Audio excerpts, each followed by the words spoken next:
Bavukanye mwese mukurikirana ibiganiro vya Radio Maria Burundi, ijwi ry'Imana iwacu, ijwi ry'Imana iwanyu. Muragahorana inema y'umukama wacu Yezu Kristo, urukundo rw'Imana Data n'ingabirano ya mutima mweranda. Uyu ni wa mwanya wo gukurikirana ijambo ry'Imana ryo kuri uyu wa gatatu, Dominika ya 13 yo mu mwaka igihe gisanzwe. Igisomwa ca mbere twayikuye mu gitabo c'umuhanuzi wa Mose, kigabane ca 5 kuva ku karongo k'14 gushika k'15 no kuva ku karongo ka 21 gushika ku karongo ka 24.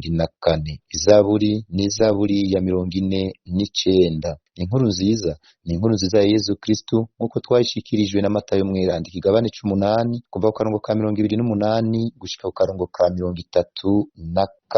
Yaga mukama umusazi wawe arumviriza. Ivyo dusoma mu gitabo c'umuhanuzi Amos. Ngiriri yazwe n'umukama, nimurondere ivyiza ntimurondere bibi, kugira ngo mubone kubaho. Niho umukamanye n'ingabo azokwamana namwe nkuko mwavyibwira. Nimwanka ikibi mukunda ivyiza, mukomeze ubutungane mu makoraniro yanyu. Kumbura umukamanye n'ingabo azogirira ikigongwe amasigarira Isirayeli. Imisi mikuru muhora mugira irantera ishavu, amakoraniro yanyu antera ishishi. Igihe mumpereza inkuka n'amashikanwa ntavyo nshima, ibimasa binuze munshikanira simbiraba n'iryahumye. Nkurugwamo rw'indirimbo zanyu mu matwi, sinshaka kumva abacuraranga, ariko inyingo zitunganye nizidudubize nk'amazi y'isoko, ubutungane nabwo nibududubize nk'amazi adasuma. Iryo ni ijambo ry'umukama.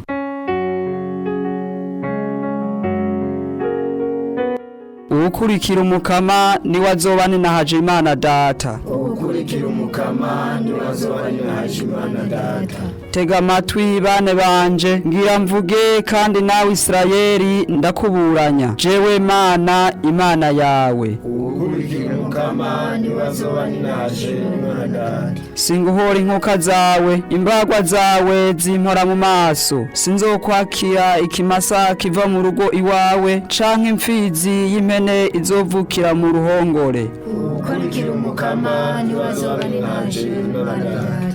Ibikoko byose byo mu kibirani gwanje, be n'inkindiri zihora zirisha ku misozi. Inyoni zose ziguruka mu kirere ndazizi, ibitungwa byose navyo ni gwanje. Ukurikira umukama ni wazobani na Hajimana Data. Ninasonza sinzogutura inzara, kuko isi nibirimo ari gwanje. Ukeka ko nzokurira ibimasa, kibure nkakurira ikiremve c'ibitungwa byawe. Ukurikira umukama ni wazobani na Hajimana Data. Wiruhiriza iki mu kudondagura amategeko yanje, ugahoza mu kanwa isezerano yanje, aho nyene ukengera amabwirizwa yanje, ijambo mvuze nturinywe no mu mazi. Ukurikira umukama ni wazobani na Hajimana Data.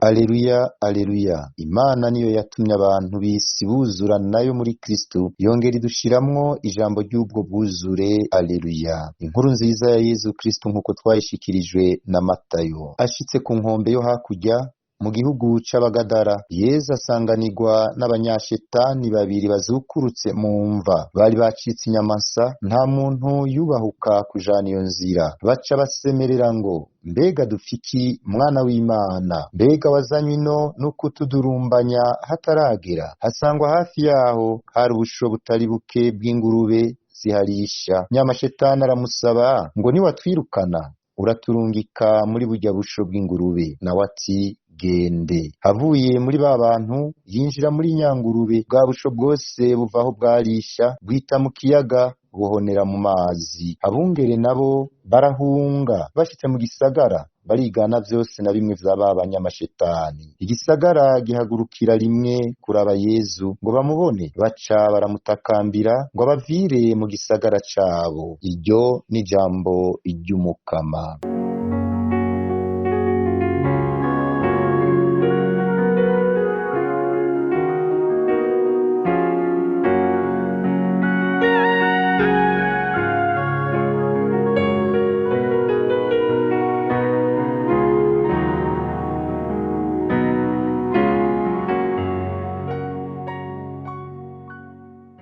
bavukanyi bakunzi b'Imana. Imana ishaka umutima w'indanga, imigenderanire y'ukuri n'ubuzima buzira amanegurwa. Ibisigaye biraheza bigakurikira. Tubizirikane mu ntambuko zitatu. Ubwa mbere, rondera ineza. Ubwa kabiri, kengurukira umukama. Ubwa gatatu, genda uridegembya. Ubwa mbere, rondera ineza. Amosi twumvise mu gisomwa ca mbere arakaze, agize ati iminsi mikuru mugira irantera ishavu, amakoraniro yanyu antera ishishi. Ingingo zitunganye nizidudubize nk'amazi y'isoko. Imigirwa twogira iyo ari yo yose, ugusenga twifashisha ishapule, kuja mu mpereza z'Ukaristiya, amashikanwa duhereza uko yongana kose, umutima wacu ugumye wugaye uri kure y'Imana ntibishimisha Imana na gato. Ugusenga mukuri gutangurira igihe umwora kirurukijwe, igihe ubutungane butsimbataye bukadudubiza nk'amazi adakama. Imana ikeneye abigishwa b'ukuri bagwanira ineza aho bari hose.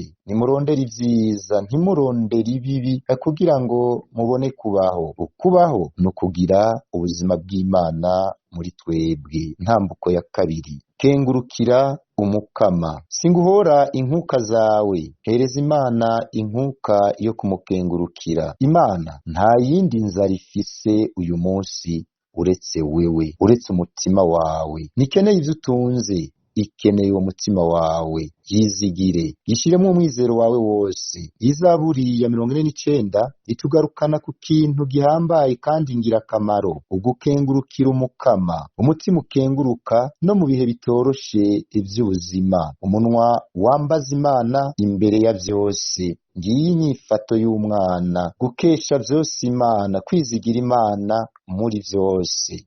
Ivyo vyotuma imigirwa tugira ikomeza ubucuti dufitaniye n'Imana, maze imigenderanire hagati y'abantu igaheza ikaba myiza kandi mizima. Ubwa gatatu, genda uridegembya. Mu gihugu c'Abagadara, Yezu ntatinya kubohora umuntu akamuhomba, yemera kumuhomvya. Ajabutse ikiyaga ahanganye n'inyenga kubera umuntu gusa, ariko benshi baramwirukana ngo arahungabanya inyungu zabo, umutekano wabo, ingurube zabo.